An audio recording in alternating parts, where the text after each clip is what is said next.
What's up, everybody? Smooth Cosplayer here, your favorite salsa dancing cosplayer. I got three special guests with me tonight. If you guys can't tell by what we're cosplaying as, we're going to be talking about the Final Fantasy VII Remake.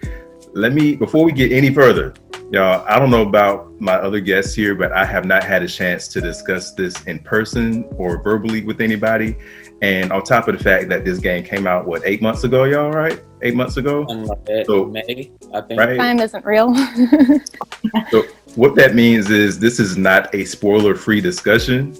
We're gonna let it all hang out. We got a lot to say. So spoiler warning for the Final Fantasy VII Remake. Spoiler warning for the original game. And just in case our predictions come true, spoiler warning for any future installment of this game. Now that we got that out the way, let me introduce our wonderful guests tonight. First up, we got cosplaying as Jessie. We got Ravy Nevermore. How are you this evening? Good, I'm good. Good. Ravy, when did you fall in love with Final Fantasy VII? Oh God, middle school, 1998. True. So that was a while ago. Do you want the story of how Final Fantasy VII and I met? The beginning of my love story with Final Fantasy VII. How did it affect your life? How did it bring you? Yeah, all of that.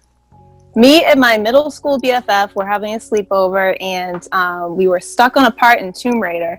So also, date the late 90s there. Right, right. And she had these other video games lying around, and I was like, oh, Final Fantasy, I've heard of that. Let's play this. And she said, well, I'm stuck on a part in that too, so we can't really get very far. And I was like, well, let's play to the part where you're stuck at, and maybe I can help.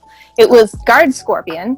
And if you guys are familiar with the very first original US release of the game, there was a translation error in the battle where Cloud says, Barret, attack when its tail is up. And then the next screen, it says he's going to counterattack with its laser. But we were just listening to attack while its tail is up. So we were getting our butts kicked, listening, following the directions. It was maybe many hours later, we realized we should do the opposite of what he says. Finally cleared it. And then both of us we kept playing hours into the night. We were passing controller back and forth. We were doing the voices. And it was the first time I had ever played a video game that was also a story. Wow. So I fell in love with the game. I fell in love with the very concept of RPGs all at the same time. So that's why Final Fantasy VII has always been very special to me ever since. Amen to that. Well, glad to have you on with us tonight. Next up, we got Faerie Nymph Cosplay. How are you this evening? I'm well. Good. And what's your Final Fantasy VII love story? When did you fall in love with it? It started probably about 10 years ago. I did play video games a lot as a kid, but a lot of it was Mario, and it was fighting games too, like Mortal Kombat and Street Fighter. But I didn't really know about RPGs until about then. And then, I played Final Fantasy X first, and then I was like, well, I want to play all of them. Right. and I got to 7, and I absolutely loved it. Cool. Amen to that. And last but definitely not least, we got a familiar face to the channel. We got Aquarius Taught Me Cosplay. How you doing tonight? I'm doing all right, bro. Just chilling, living. Amen to that. So when did Final Fantasy VII hit right here for you? I would say it was when I was at my friend's Tyler house. So during the summertime, I used to spend a lot of time at my grandmother's house. And he lived right next door, so he was basically my plug when it came to the newest games and stuff. And I remember that was back when he had the first PlayStation when it came out. He had the Sega Dreamcast, so I got onto all that stuff through him. And I remember us playing Final Fantasy VII, and I thought that it was the weirdest looking game because it had those little tiny little big headed characters and stuff. And I had thought it was weird, but I thought it was really cool at the same time. So when we started playing it, because you remember back then, the whole 3D backgrounds and all that stuff, that was a revolutionary thing back then. So we were kind of just blown away by how much art and detail went into it. And I think that I kept going over there for almost a week straight just to play that game. So I know his mom was just annoyed with seeing me at that point. Wow. So I'll briefly share mine. As I hear you guys' stories, my prediction is true. I'm like the oldest one in here. I got one little gray right here. I don't know if y'all can see it, but I... Did you do the math on me? Was that? So did you do the math on me? A little bit. But I was in 10th grade when it came out, and I didn't get it till Christmas. At first I thought, okay, I don't have time for RPG. I don't have time for role-playing games. But then I kept hearing all my friends talk about it. One of my friends had a strategy guide. I would look through that. All my homeboys in art class were playing it. So by the time I get to it, I've had everything spoiled for me. I already knew who died at the end of disc 1. I already knew roughly how to breed a chocobo. I knew about Knights of the Round, all of that. But yeah, just from hearing my friends talk about it all throughout the school year, I was like, okay, I got to get it. So that was my first PlayStation game. Couldn't play it the day that I got it because I didn't have the right cable for my TV, and everything's closed on Christmas Day. So I had to wait for a whole day to play it. I'm just reading the instruction manual, loving the smell of the game and all of that. But yeah, that's where it started for me. All right, y'all. So Faerie, I'm gonna start with you on this one. Did this game meet your expectations? Why and why not? I definitely did. It was absolutely beautiful. Like I don't know why I was thinking of Crisis Core in my head whenever I started playing it, but I loved almost every single thing about it. Mm-hmm. Cool. Aquarius, what about you? Did this meet your expectations? All right, no, it exceeded them actually. Oh, okay. You scared me for a second. I was like, what? Nah, man, there, like, I can literally talk about this game for like hours, like even days. Like, it's all right. So, in my personal opinion, it's not just a game; it's an experience. And I feel like that it's a very layered type of experience because it gives you like that action and it gives you like that intense storyline, and the art and the graphics were like just perfect. Like you can like really tell that they took their time with this. Yeah. And I, as a fan, am appreciative as all hell, like that they did that because they could have rushed it. Yeah. Like they could have easily just said, "Hey, here's this or whatever. Like, give us your money." But the fact that it was the original creators who they went back to touch it, like I was like, "Oh, this is in the perfect hands right here." Yeah. Cool. I'm gonna have one quick thing. I love the fact that you said that they didn't rush it. I've been waiting for this to happen since PlayStation 2 came out. I was like, okay, we got better graphics. Let's go redo Final Fantasy VII. And it literally would have been just a remastering of it back then. So in hindsight, I'm like, this was the better move. I'm glad we waited. I ain't even gonna try to do the math right now, but however many years we waited since the PS2 came out, I'm like, yeah, I like this better. Yeah. Yeah, true that. Yeah. Ravy, what about you? Did this meet or exceed your expectations? Both. I mean, it met my expectations in the sense that what I was expecting primarily was updated graphics, kind of like a more in-depth story, updated dialogue that like maybe felt more natural, and I really wanted that immersive experience of getting to like explore Midgar. Definitely exceeded my expectations in the way that you're saying, where you know they went more in depth than I was expecting. It was like more stuff added into it than I was expecting. Yeah. In that sense, however, they also kind of didn't meet my expectations in the sense that I was expecting them to tell the same story over again with updated graphics. And as we know, and I'm sure we're going to discuss, that didn't quite happen. Gotcha. All right. So Aquarius, I'm going to start with you on this one. What were your, and let's keep this at two apiece, because I know we all could talk about a bunch of changes, but what were your two favorite changes that you liked out of this game? Two favorite changes. Okay, thank God this is like a spoiler talk, because one is definitely one.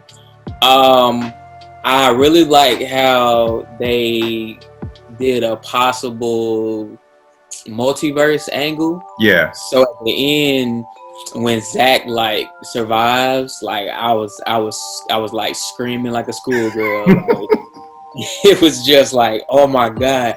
So they're really gonna go there with this. That change, I felt like, is perfect, and I kind of want to see how they choose to explore that. Number two, as far as changes, what else would be something like the whispers? So I thought it was like very creative for them to like take the whispers big, because I feel like us as like people who had played like the OG game, that we are the whispers, and I feel like that they realized that, and it's like, yeah, we wanted to like kind of stay true to the lore, and we want to keep that storyline, but a lot of like people who they complain about it, they don't realize this is a remake. And the reason why they call it a remake is because, yes, like you're gonna still get a lot of the stuff that was in the OG game, but it's some things like that the developers might have thought that it didn't work, and they wanted to do something new with it. So for like them to add the whispers in a way, I kind of feel like that was them thinking about us, like, no, don't really change too much. But then they change it, and it's like, oh wait, like you did good, so like maybe I should just let you work. So gotcha. Cool. All right, Ravy, what about you? What are your two favorite changes out of this? My two favorite changes. Obviously, I love that they fleshed out Jessie more. Yes. Yeah. Back when I played it the first time, like Jessie was the one that I latched onto first. I was like, oh, she's gonna be my favorite character, and then she didn't last in the story very long, so I, had to move on and find new favorite characters. But I knew they were gonna like have to build on the like original Avalanche members more, but like they definitely, once again, they exceeded my expectations when it came to Jessie. I love that we got to like they gave her a bit of a backstory. We got to like go and meet her family. Yeah. I don't want to derail too much. I loved exploring the plate. My other favorite, well, I don't know if I should call it a change, but I really loved that the way that they built on Aerith and Tifa's friendship, their relationship, however you want to perceive their relationship. The first time in the original game when we played, and like I said, me and my best friend were passing the controller back and forth, and we would do the voices. And I was a big Cloud and Aerith shipper, and she was a big Cloud and Tifa shipper. So we also kind of had that, like, rooting for different teams, sort of. And it wasn't until much later in my life that I was like, you know what? I don't ship Cloud with either of them. I ship both of them with each other. And for all the ships that they could have, like, kind of given hints for, like, they really came out for the Air T shippers of everything. I feel like there was more like Air T stuff in there than there was for Clarith or Clo T. Anyway, I'm all for it. I thought that was great. Gotcha. Yeah, I did love that. I did notice that, and I'm gonna keep this really short so I don't derail too much, but I love that there wasn't so much of the Aerith versus Tifa, whereas it was Aerith and Tifa being BFFs, like, hey, we're gonna go shopping together and make Cloud carry all the bags. And there was that kind of girl power moment where they were, when they forced you to split up in Hojo's, I don't know what you want to call that area, but that big extra area where they were all split up. But them being together there and having a little adventure there, I was like, okay, they're not at odds here. Whereas, when we skipped the part where, because we didn't get the captured being in the prison thing. Yeah. And then, of course, as soon as Aerith, I'm sorry, I'm gonna mess up and say Aerith a few times. I'm just so used to saying that. But I went a long time before I realized it was mistranslated. So, y'all in the comments, don't come for me for that. All right, I'm gonna try, but anyway. So the moment where she mentions the date, and then that's when Tifa wakes up like, excuse me. So they kind of steered away from that and went, okay, these two are BFFs and not rivals. So yeah. Faerie, what about you? What are your favorite changes out of this? So that is one of my favorites, is that Tifa and Aerith becoming friends and everything. I also love the attention to detail to everywhere in the slums, and it was really beautiful, and I just loved looking at it. Yeah. You know, with the slums, like as beautiful as it was, the other effect of that, and I love this too, was you really got a sense of the oppression and the poverty of it all. Like as you walk by people, you know how you would hear conversations, you would hear just how much the reactor blowing up hurt people, how hard people had it in the slums. I was like, okay, I really feel like we got some oppressed people here, whereas in the original game, like you knew it, but it didn't hit you very hard, you know? So I love that little bit of detail they went into that. It was beautiful and tragic at the same time. Visually beautiful, but emotionally tragic. I'm wearing one of my favorite changes. I can finally cosplay Rude and not get mistaken for the Men in Black. Like the moment I saw that, I was like, yes, thank you. Me and Aquarius were talking about this earlier, how unless I'm with other Final Fantasy people, I don't get recognized as Rude. And even then, people still recognize me as something else. I'm like, so the one person per day that calls me Rude, I like want to give them a big hug. What was my other big change? I love that we got so many things pushed forward. Like the original game, we don't get summons until after we leave Midgar, whereas we got, 4 or 5 of them in this game. We got several weapons pushed forward. We got several limit breaks pushed forward. Like when I saw that Barrett had his catastrophe limit break this early, whereas in the original game it says level 4, I'm like, okay, if they give this now, what's his new last one gonna look like? So yeah, it's just bringing us so much stuff forward, so that just gives me hope that they're going to give us more extra good stuff later on. Ravy, I'm going to start with you on this one. What's some changes that you disliked? Yeah,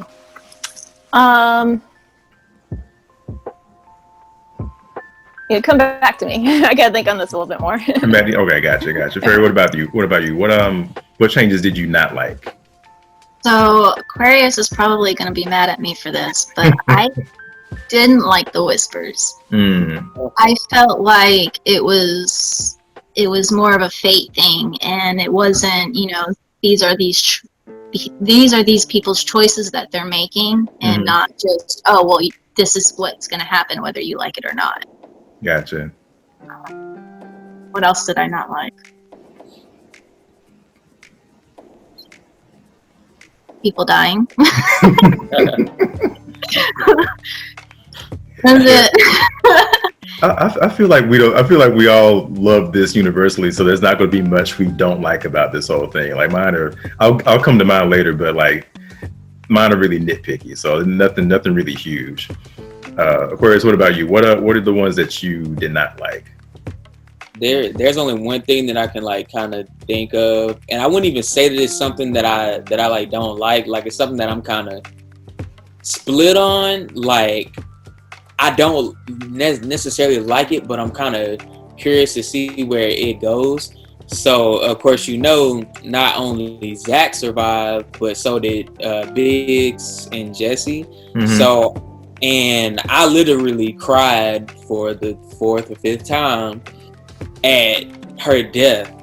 So it's like with her surviving, it kind of loses that impact, but at the same time it also makes me curious, because I'm like, well, we know in the OG game like that they don't really last that long, so now that they're still in the game and it seems like that they aren't going to follow the rest of the group, like they're gonna stay in Midgard.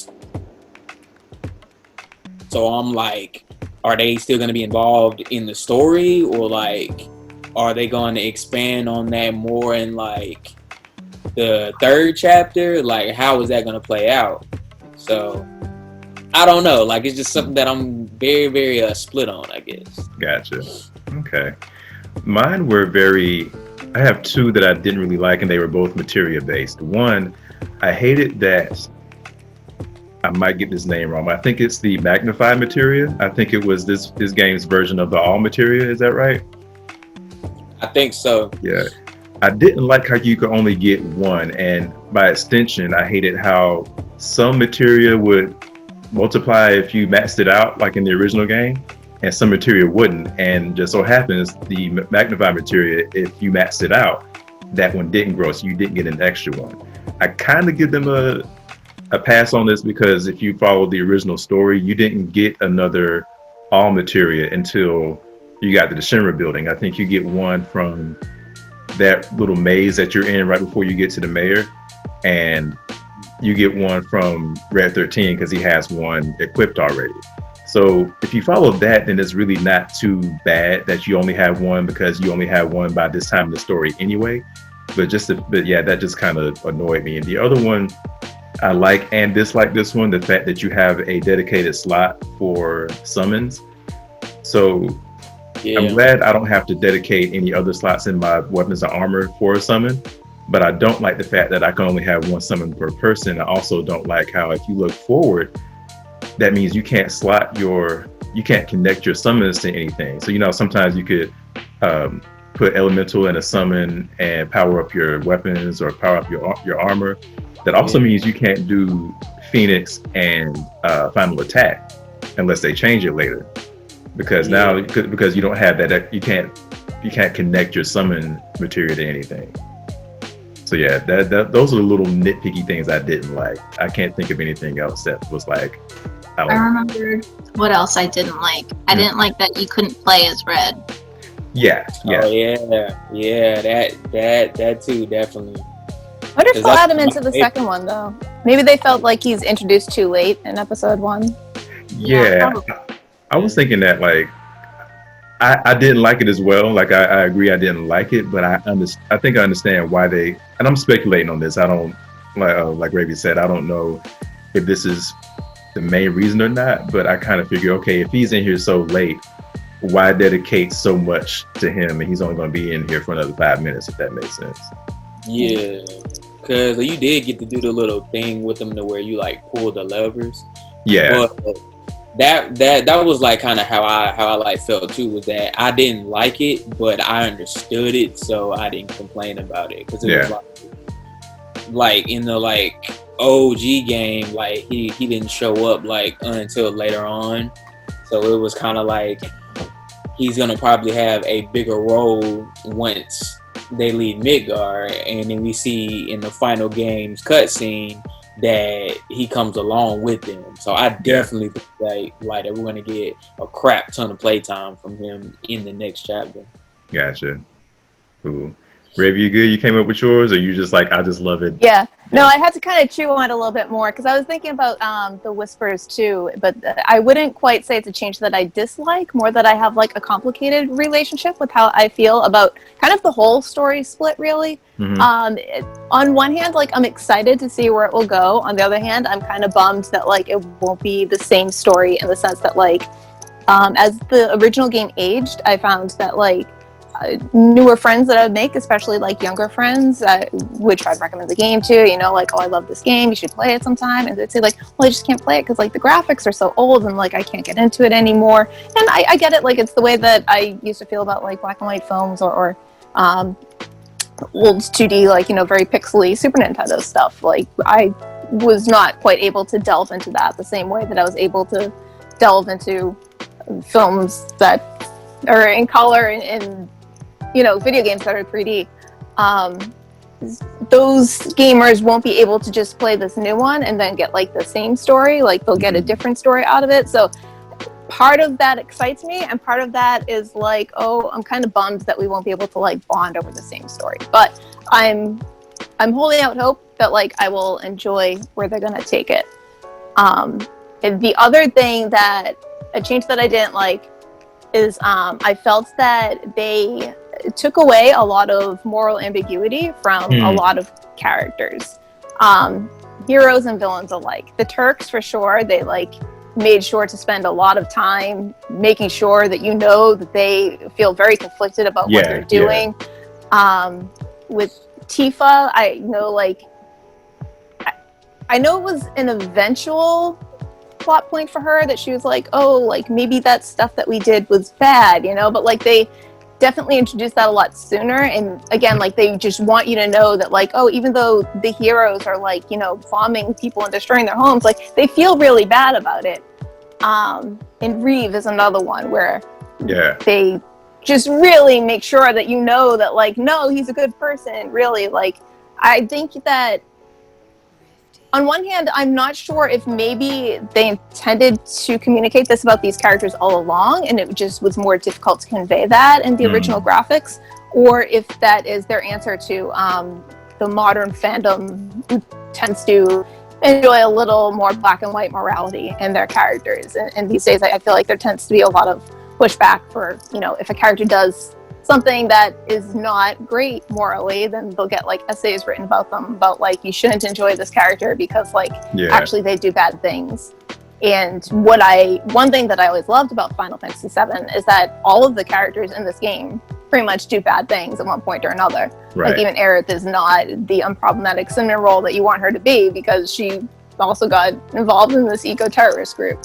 And the heroes, you know, start the game bombing reactors, and there are casualties. Like, you know, they kill people too. And even in this game, like, even though the heroes are saying, like, oh no, like, you know, we shouldn't kill people and stuff like that, like, they are killing people when you fight people that are humans, and then you win that battle.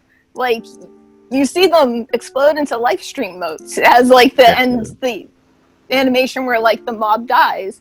And you come across these human NPCs that, like, you know, you don't kill them. They just fall over and they go, oh, I'm dead. You know, those thugs in the tunnel. So, like, you can see that there is a difference between when you kill a human NPC and they actually do die, like, you murdered them, or, like, oh no, you just knocked them out. Wow. So it's kind of weird that they really want to drill home, like, the morally goodness. Yeah, I'm with you on that. I remember thinking, and this kind of goes back to the whole, you know, seeing just how much the people under the plate were oppressed, seeing how the reactor bombing actually affected everyone.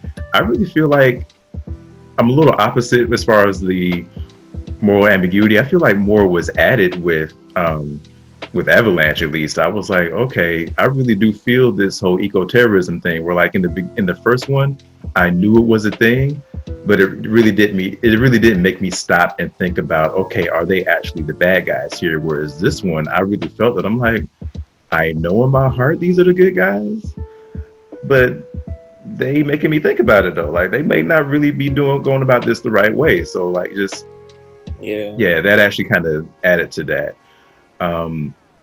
We've all kind of touched on this a little bit, but I'll ask it anyway, just in case anybody has any extra to say about it. The Whispers. I almost said Whisperers. I got Walking Dead fan, sorry. The Whispers, like, what are you guys' other thoughts that you haven't talked about with that? Because I know for me, I had to watch a few videos on it to kind of get this, so this is not all coming from me. Some of it is, some of it isn't. But I heard one person call the Whispers plot ghosts. Basically, they were there to make sure that the plot went a certain way. And I think one of you guys touched on it earlier, I can't remember who, but basically, I think Faerie, you mentioned it's like the Whispers being us. Like, someone said the Whispers represent.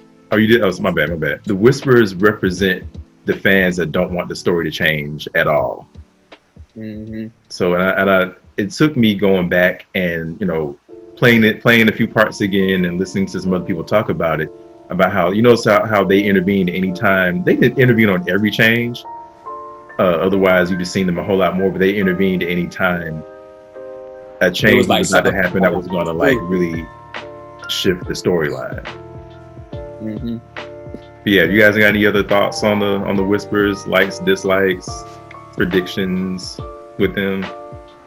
I haven't thought about it like that. I think that makes a lot of sense. I don't have a whole lot of thoughts on, like, what I think they are, but I can tell you what I thought they were going to be, and I was proven wrong. And when I first started, I was like, I thought it was their take on the Black-Robed Men. And then, like, they introduced one of the Black-Robed Men, and I was like, well, maybe this is a new thing, but, like, it's still Genova, it's still, like, Sephiroth related, and then all of those theories went out the window. So I think I like your take on it. Gotcha. Yeah, So like I said, pretty much like that. I feel like that. So when it comes to the whispers, that like you said, it represents those fans who they're like, we don't want nothing new. Like we want to keep like the most crucial plot points just the same. And I feel like that's where the whispers came in at. And I think that their cleanup, I guess you can call it, of the whispers was like really, really dope. And it's because you pretty much kill them at the end of the game, so that when you go on this new journey outside of Midgar, nobody knows what is gonna happen. So it's like your interpretations are like up in the air. So like that leaves room for the conspiracy theories and all the guesses and all that stuff to come in. And then to like put the cherry on top, then they show that in another, I guess, universe or wherever, Zack survives. So that kind of like adds on to it too, because it's like, oh, so like you pretty much killed the people who are in charge of like fate, and by doing that, you change Zack's fate. Yeah. So I actually really, really feel like that they know exactly what they're doing as far as like storytelling. And there were a good bit of like fans, well, like not a good bit, but like there was like some who were like really, really pissed off about this. And I believe it was one of the directors, like he came forward and he said, well, it's pretty much like it's going to continue how the OG did, but of course there are going to be some big changes. And that just kind of just solidifies it for me. Like I was signed up as soon as I finished the first one, I was ready for part two. Come on with it. Right. Yeah, I'm kind of glad that it's going to change to some degree. It's like, on one hand, there's a part of me that's like, I want to see the exact same thing, but then there's a part of me that's like, can you, like, I kind of would feel disappointed, like once we're all through with it, I think I would feel disappointed if nothing changed, if nothing got switched up, if nothing was added, if nothing was, you know, just switched up a little bit. I'm like, we've waited this long for this. We kind of deserve a little, and at the risk, of course, of having a change you don't like. I mean, that's always going to happen when they do make changes. They can't please everybody, but I do feel like you have to take that risk in order to get something a little bit better, a little bit, you know, exceeding our expectations, as we said. Yeah, true that. Very good. Anything about the whispers? You kind of said it all already. Yeah, I was gonna. I wanted to see somebody cosplay them. Was that? I want to see somebody cosplay them. Be the change you want to see in the world. Yes, I just want to see, you know, like at Dragon Con, see a bunch of people cosplaying as Final Fantasy VII characters, and then a bunch of people dressed up as whispers going around, just running around. Wow, that would be beautiful. Dope, wow. Yeah. So, Aquarius, you kind of led me into this next question. I was going to ask this one anyway. This ending, I know it was a very polarizing ending. I had to look at it again because I think from about the bottom of the Shinra building where you fight, I think it's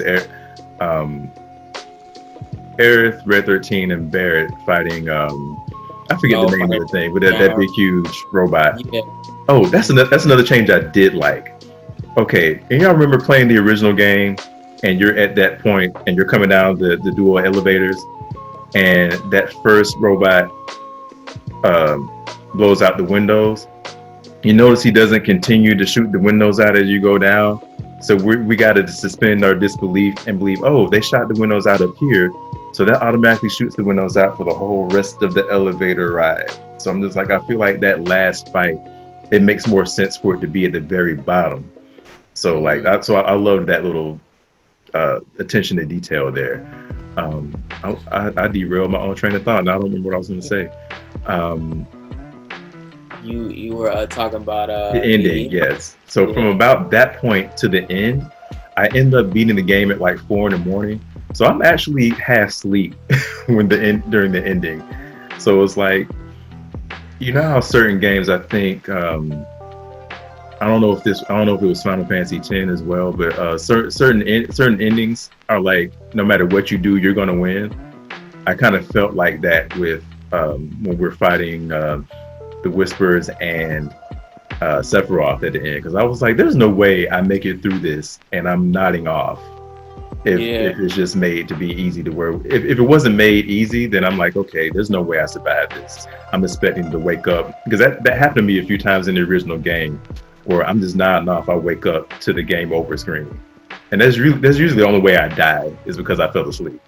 Yeah. So I'm just like, okay, this was one that was a little bit too easy, and two, I was just like, what the F is going on right now? Like, I really had to watch somebody's video later to just kind of understand it, because I was just like, I'm too sleepy for this. I don't know what's going on right now. But yeah, what about you guys? How'd you guys, what was going through your minds during the end? How'd you feel about it? Did you love it? Did you hate it? All that.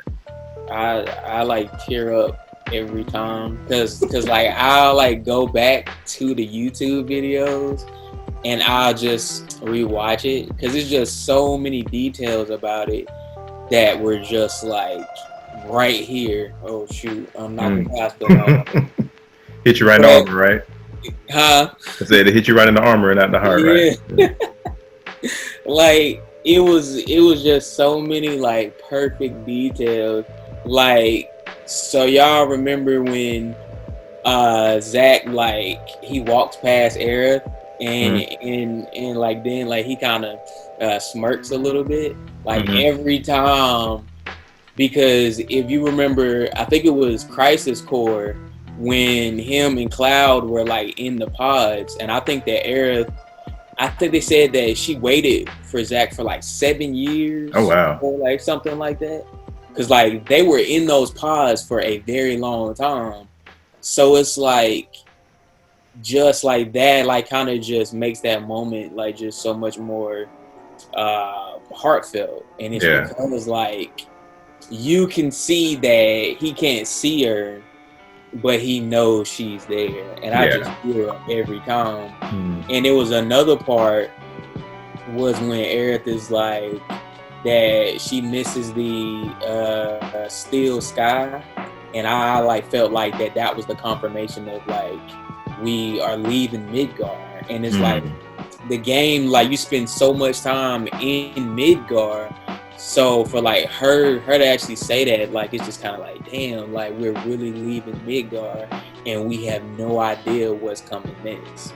And I just thought that was just like a beautiful, like just the attention to detail in this game period was phenomenal. Like that ending, just chef's kiss like every time. Ladies, what about y'all? I wasn't ready for it to end. Like it felt like it was done and that's it. That's all you're gonna get for a while. And I'm like, no, give me more, please. Right. Like, okay, I'm done now. I'm ready. I don't want to rush them either. Like we were saying earlier about like we're glad we took their time with it, and I feel like sometimes, you know, gamer fans can be like, why this take so long? Like they should come out already, and there can tend to be a lot of impatience from the players. But like I just want them to take their time. Like please don't rush it. I would say like around the end is the point, because remember I was saying like maybe the Whispers is Nova, maybe it's Sephiroth. I was still looking for like maybe they are telling the same story, but like I'm just not seeing, this is like another interpretation of it. Right. And around the time where you know Aerith says like, you know, there's that option of, do you want to proceed, do you want to go back, like this is it, this is for real, like that was probably the point where like it occurred to me like, oh no, they're definitely telling Aquarius, you invoked the multiverse earlier, and I think that's a great way to think of it. I've heard a lot of criticism from other fans about the changes. Let's say like the fans I'm talking to must be the Whispers, you know, the fans that don't like the changes. And I'm sorry, I just lost my train of thought too. I'm excited to see where they will go. I feel like we already saw the original. You know, we already know how that story goes. So it's like, now let's see what else, how other ways you can tell this story. And when like the compilation first came out, you know, the sequels and the prequels and stuff, there were a lot of fans then who didn't like how the addition of those stories like kind of contextually changed the original story. And the way that I see it is like, even if another installment comes out later that kind of like adds to it, or even tells a completely different version of the same story, that doesn't take away the story that was already told to you that you enjoyed from the original. You can still enjoy the original. You can have that version of the game and then also have this version of the game, and one does not replace the other. I'm also a big fan of fan fiction and a proponent of the very concept of fan fiction, and that like transformative act of like taking the story that like resonated with you and then like making something new out of it. And a lot of fan fiction is about like canon divergences or like alternate universes and stuff. So like what I keep saying about it is like, everyone is entitled to their own fan fiction, and that includes Tetsuya Nomura. So I'm ready to see his fan fiction and what he has in store for us. Gotcha. All right. So speaking of from here on out, where do you guys think the next installment is going to end? I mean, I think it'll probably go up to where Iris is in the original, and then I'm guessing she probably won't die there. But then maybe they're setting up that expectation, and then they want to subvert that expectation again. Who knows? But that seems to me like a logical place to kind of split it. Gotcha. I'm guessing there'll be 3 episodes, but we don't know yet. Yeah. I was gonna say probably at the Temple of the Ancients. I feel like what Ravy said like makes a lot more sense, because if they do leave it at her death, then it's gonna have way more of an impact, because people are gonna be like, "Oh my God, now we have to play the next one to see what happens." So yeah, that one definitely makes more sense. And that's what I was thinking too. Just So they ended disc 2 in the original too, so it kind of makes sense. But then in the original, disc 3 was very short because it had all those like extra weapon battles and stuff, you know, that data on the disc. But we saw how much they expanded the first one that was just Midgar.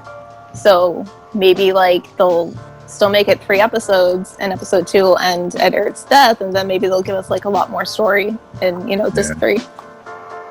Yeah, actually. And they also kind of like hinted to it too, because you remember in the remake, it was right after Aerith's stepmother, she told Cloud to like leave, so he left like that night, and then like Aerith finds him, and then he has that little brain spaz moment, and then he sheds that tear. And then I remember seeing, I can't remember if it was a YouTube video or if it was a meme or it was something like that, but how her like camera blocking was, it was like very similar to the shot of her in the OG game when she's running off to go and like pray. Yeah. And I thought that was interesting, and like we were saying earlier, like just the attention to detail was just phenomenal. But for them to put that in there as one of the like flashbacks, I'm thinking that is probably where they might end the next game with. Gotcha. I don't have a solid prediction on that one. Like I've heard so many that make sense to me. The ending where the original first disc ended makes sense. But I feel like if they end it there, we're gonna get, and I'm cool with waiting on it, but I feel like we're gonna have a longer wait period if they actually end it there. So I'm hoping we get that, and I'm willing to wait for it. But I also feel like what Temple of Ancients makes sense.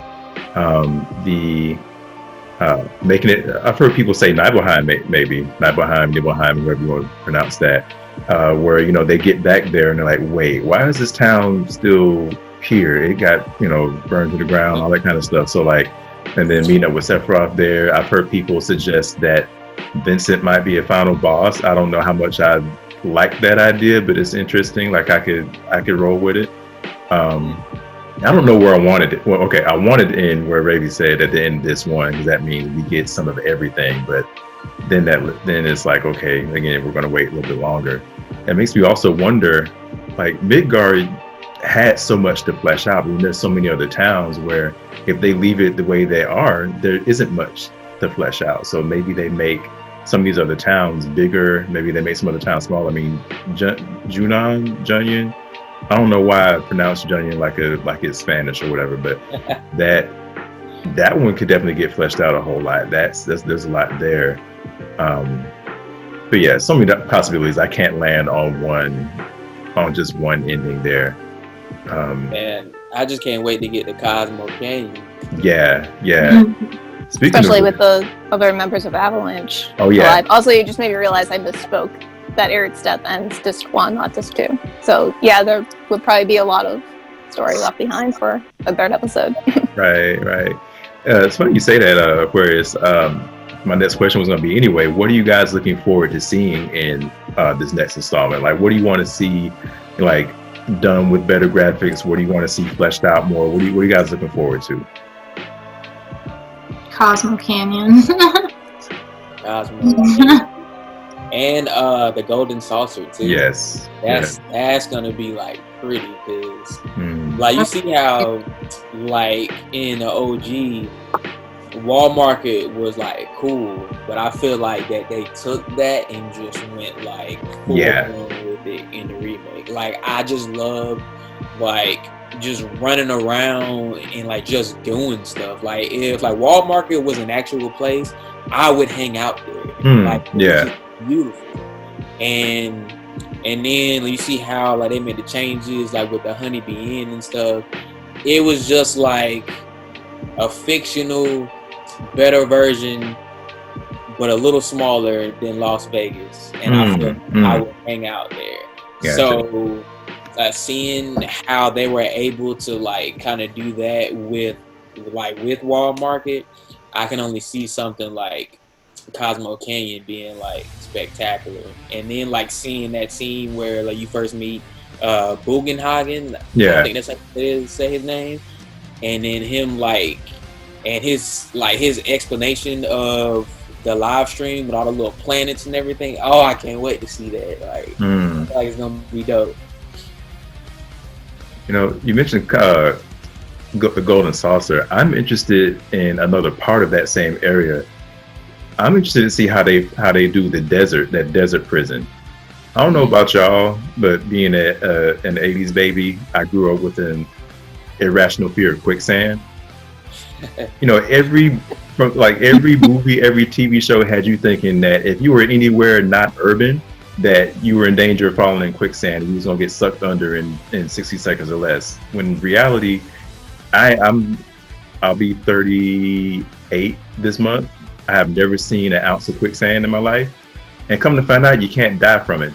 You'll die from exhaustion, or if it's on the beach, you'll die from the tide coming in or heat stroke or whatever like that, but you won't actually get pulled under. Anyway, I'm interested to see how they, there's quicksand on the edges of the desert. So I'm like, how are they, I want to see how they flesh that out. I'm thinking of, if you guys ever played Mortal Kombat 3, there's that desert stage, and Cyrax, the yellow robot, he's like stuck. I mean, he's not stuck in quicksand, but he's stuck in the sand. So I kind of imagine, people, if by chance they do make it out of the desert, because if you go in the wrong direction in that desert in the original game, you just keep going and going and going until that chocobo carriage comes and gets you. So I can imagine if by chance you make it out and don't get lost, if you get stuck in that quicksand, like do they get sucked under, or are you just gonna see a bunch of bodies just kind of stuck there that didn't make it out? That and the Midgard Zala, that giant cobra snake, So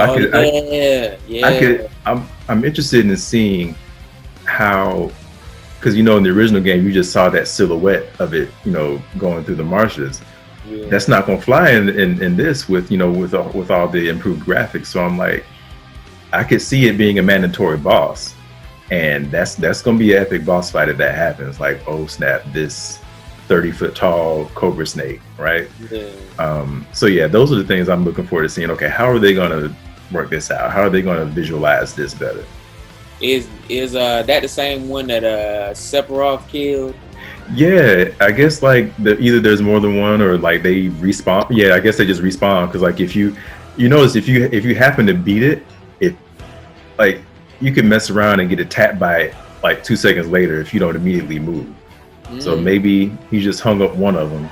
So I didn't know that. I think they're expecting you to die, because I don't think it's possible to beat it unless you just like run around leveling to insane levels before you pass through it. But I remember that moment, and that's like that first moment that they give you where you go like, oh, Sephiroth is like, he's scary, because this thing already kicked my ass, and now he just like stuck a big spike through it and went on his way.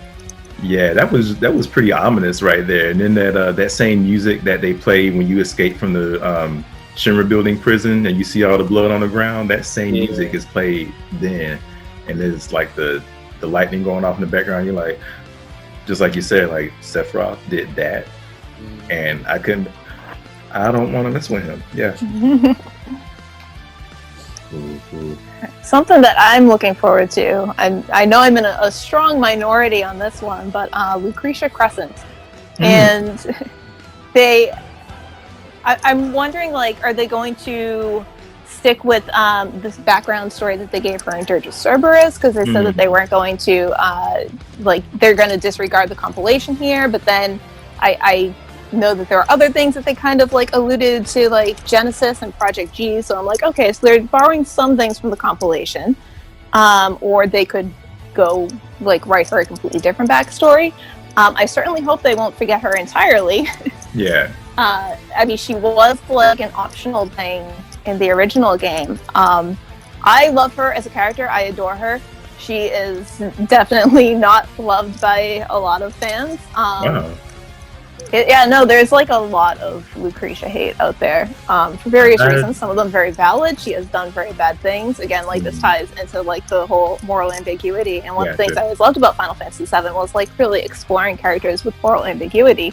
And her especially, I just like kind of latched onto, because I feel like she has one of the biggest examples of moral ambiguity, where like she's a good person, but she made this like terrible decision and did like a really awful thing, but then like she's trying to like kind of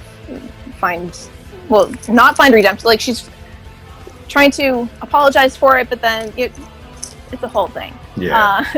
But now where they're changing the story, see, I always felt disappointed that even at the end of Dirge of Cerberus, she was still kind of like left in limbo, like just like crystallized. And I always thought that if they added another story to kind of like end the compilation after Dirge of Cerberus, like, maybe another like final confrontation with Sephiroth or something, like they could reactivate her as a character and bring her into that plot somehow. I don't think at this point that they really intend to do that, but since they're retelling Final Fantasy VII, like the term I use, like reactivate, that's what I feel like. She's not dead, she's in stasis, she's just like deactivated, they just like clicked on her and selected deactivate, and she's just like there in the wings, like, waiting to be activated again. Like that's a character that you can use in this plot. So I would really love if they kind of like give her purpose and let her finish her own arc instead of like leaving her in that limbo. Yeah, I would love to see that. Like, I'm surprised to hear you say that there are people who hate her. Like, I could see not liking the decision she made, but like some legit Lucretia haters. I was like, she's such a she's not a minor character. I was going to say minor character before, but I'm like, looking at everything you just said, she's not super minor. But I couldn't see people having that much hate for somebody who's not in the story that much, at least not in the original game. But yeah, I would love to see her explored and fleshed out some more. Before we get out of here, y'all, any more predictions for any, not just the next installment, but for the rest of the remake? Any predictions, hot takes, anything like that? I'll give y'all one. I think we all agree that Jessie is alive. I didn't catch the gloves on the dresser at the end of the game the first time.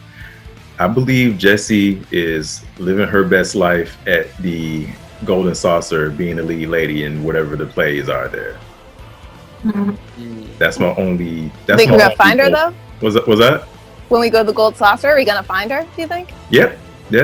That's really my only prediction that I feel strongly about. That's about it there. I do have a hot take. I didn't like Zach's new voice. Was that? I didn't like Zach's new voice. All of the other voice actors, I felt like they were similar enough to the original, and I don't want to I'm not insulting any of the voice actors saying like they're derivative or anything, but like I felt like it wasn't super jarring to adjust to like, okay, it's a different voice actor, but like I can still hear this character in it. Zach's voice is just completely different, that it is very jarring, and I'm not feeling it. Yeah, like he like kind of sounded less mature too. I guess you could say, because I felt like because I think that my personal favorite was the Crisis Core actor, and I'm not sure if that was the same guy from Advent Children, and if it wasn't, then I like those two voice actors. But it kind of sounded like he had more of a maturity to him, and I feel like in this one, like he sounded more like young, and I don't want to say like an inexperienced, but like he just sounded younger to me, and it just kind of sounded like off. And I don't know if it's because I'm like so used to the Advent Children and the Crisis Core actor. I mean, I'm the type of person to where I don't really mind change as long as it works. But I don't know. Like that was the only thing that I didn't really care for when it came to Zach in this game, with just the voice actor. So nothing against like the person who actually used their voice, but I kind of hope that they get somebody different for the next one. Hopefully that doesn't make me sound like a bad person. No, I'm with you. It's like, no offense, but I hope you're not still with us next episode. I was going to put that even more harshly, but I just feel horrible saying it. Anybody else? Any predictions or anything? Nah, I don't like think I like have too much, but I will say that I'm interested in like seeing what they further do with the Turks, and I'm wondering if like Kate Sith is still going to show up in the Golden Saucer like era. So I'm like curious about seeing that, but I'm just looking forward to the future, man. Like after this remake, I'm all on board, taking my money. I am looking forward to seeing how they do like Kate Sith and Reeve, and there's a lot of like when he takes the key and then like he runs off and you realize he's a traitor and stuff. There were a lot of lines where like when it was just text on the screen, you weren't quite sure like if is it going to be in Kate Sith's voice, is it going to be in Reeve's voice, like. They didn't always like attribute it to like which character, and I'm just like, I'm interested in seeing how that will work, and like, are we gonna get more clarity on like, how Reeve operates him exactly? Is he a robot? Is he operating him telepathically? And Dirge Cerberus, it almost seemed like kind of a telepathic motion capture thing where like Reeve would move and then like Kate Sith would move next to him. I'm interested in seeing how they'll handle that in this remake. Yeah, I'm now that you say it, I'm very intrigued by that too. I never cared about Kate Sith. Like, the only time I ever used him was when we were forced to use him, getting out of Junon in I think the second disc. But I am interested in seeing like you said, which one was Reeve, which one was Kate Sith, and I'm also interested in seeing that argument that he has with Barrett towards the end of the story, where he's like, You calling me out, but you've been doing all this terrorist stuff in the city that I care about. So I would love to see that back and forth there. Aquarius, like you said, the Turks. I love that. As Cloud and Tifa were climbing up that the tower holding up the plate, how you saw Rude swerve that helicopter to keep from hitting Tifa. I'm like, okay, That was funny. that's my boy. I enjoyed that. Okay. So, and he said something like his hand slipped or right? So like now we have a reason for Reno to ask him when they get to it's a town that starts with the Gungaga. Gungaga, yes. Yeah, Gungaga. Now we have a reason for Reno to be like, dude, Root, who you like? Because like it kind of comes out of nowhere. Yeah. So now, and I hope that they kind of do more in between now and then, so that way we kind of have like, you know, we got a reason for him to ask that question. We got a reason for us to believe, okay, Root actually does have a thing for Tifa. Like, I'm content. Okay, not content that they did that one little thing, but I'm like, okay, you started this, finished it. You know, give us a little bit more along the way. You know, don't just give us that little tease and be like, okay, that's it. But I think that's all I got with that. Well, y'all, thank y'all so much for doing this with me. I know we waited a long time to do this. I know a lot of us had a lot on our hearts about this game. We haven't, you know, due to COVID, not being able to talk to anybody in person about it. So I know this was just like, for me, it was just letting it all out and finally getting it out of my system. But yeah, I appreciate y'all taking the time to do this. But before we get out of here, any where can people find y'all, follow y'all, anything you guys want to tell the people before we close out? Ladies first. I'm Ravy Nevermore, Ravy_Nevermore on Instagram and Twitter. I'm Faerie Nymph Cosplay, Faerie, with little periods between Faerie Nymph and Cosplay. I'm on Facebook, Instagram, and TikTok. Facebook is facebook.com/Aquarius taught me cosplay. Twitter is @him&his_hair. I'm trying to remember if there's an underscore in there, but I don't think it is. So just him and his hair, all one phrase. Amazing hair, by the way, sir. Huh? I said amazing hair, by the way. Oh, thank you. And Instagram is Aquarius taught me, all one word. Wonderful. Well, that is it. You guys have a wonderful night. Everybody at home, y'all have a good night. Y'all have a good time at whatever con you go to next, whenever that is. Good luck on your cosplay builds. Please hit that like button, that subscribe button, that share button. Leave me some comments. Follow everybody else on this video as well. And I will see y'all in the next video. Peace. Peace.